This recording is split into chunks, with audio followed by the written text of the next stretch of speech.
Good morning. It's currently 6:40 a.m. on Saturday, April 25th, 2015. I'm Christiana Ellis and I just got up. This is 5 more minutes. Mike and I recorded our latest episode of Talking About Survivor last night.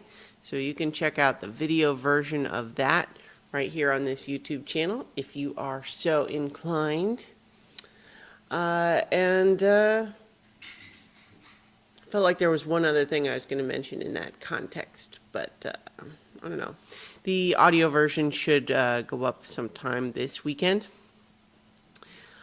What I want to talk about today, I think, is that I've been listening to an audiobook of the book So You've Been Publicly Shamed by Jon Ronson.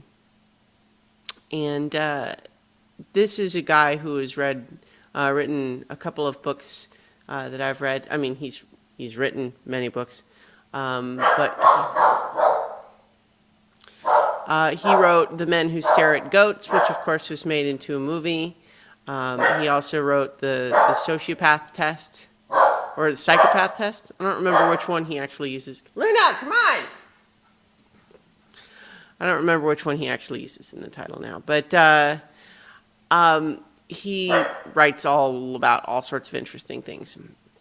And in this one, he's talking about something that has certainly crossed my mind in the last year or so as being a complicated issue, which is this idea of social media shaming.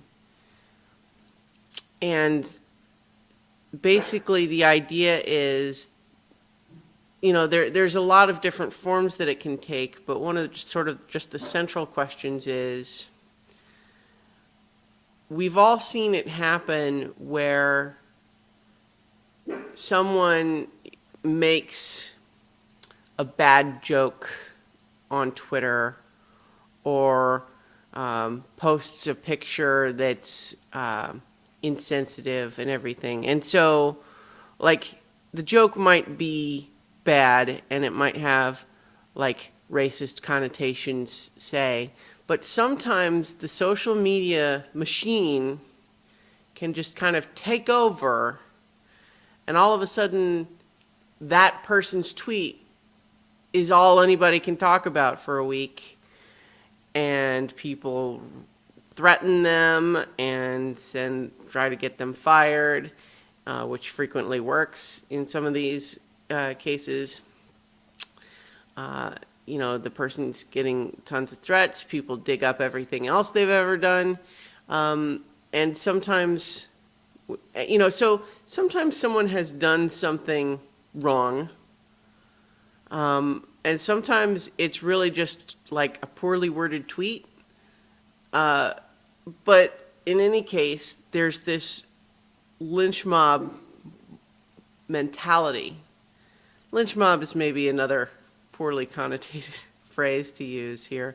But the idea, though, that I think we've probably, any of us who are regulars on social media have done it at one time or another, of you hear about some awful thing someone has done and you have an opinion about it, right?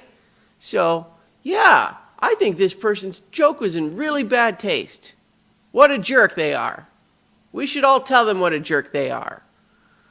And those of us who are more reasonable might leave it there, and then some people who are less reasonable might start to look up their home address, dig through all the last 8 years of their tweets and look for more things that they might have said, or send them threatening private messages. And in any case, frequently this person's whole life falls apart when those things happen. And there's plenty of examples, and it's terrifying. This book is all about that phenomena and trying to examine it. And just some of the examples are just, the terror of them is kind of incredible. And what it kind of has been giving me is this weird idea that may or may not ever be a story, but kind of the idea of the internet as a pantheon of capricious gods, like, the Greek gods or something like that. But the idea that it can give you many blessings at many times, but every so often, the internet demands a sacrifice, and it may be arbitrary, and suddenly the God of Facebook that you have always worshipped at now has decided to make an example of you. And then the God of 4chan or some other place that, the darker part of the internet, now, because you're getting attacked from one corner, they're going to say, oh, well, we support you and we're going to attack the people attacking you. And you're like, well, no, you don't have to wait. No, wait, stop. I don't want to be involved in this. But it doesn't matter, because now they're using you as their battlefield. That's scary stuff.